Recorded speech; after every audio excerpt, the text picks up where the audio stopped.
أعلنت الجامعة الملكية المغربية لكرة القدم يوم الخميس أن المنتخب المغربي سيخوض مباراة ودية أمام منتخب جورجيا استعدادا لانطلاق منافسات كأس العالم بقطر 2022. وستجرى المباراة يوم الخميس 17 نوفمبر 2022 بالإمارات العربية المتحدة، وذلك ابتداء من الساعة 5 مساء بالتوقيت المغربي، لينتقل بعد ذلك المنتخب الوطني إلى قطر لمواصلة الاستعدادات لنهائيات كأس العالم قطر 2022.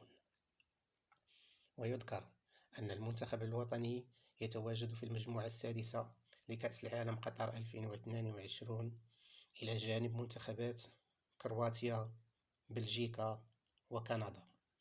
وكان المنتخب الوطني قد خاض مباراتين وديتين في سبتمبر الماضي استعدادا للمونديال القطري الذي تنطلق منافساتها في 20 نوفمبر الجاري، حيث تغلب على الشيلي بهدفين نظيفين وتعادل مع الباراغواي بدون هدف. والسلام عليكم ورحمة الله وبركاته.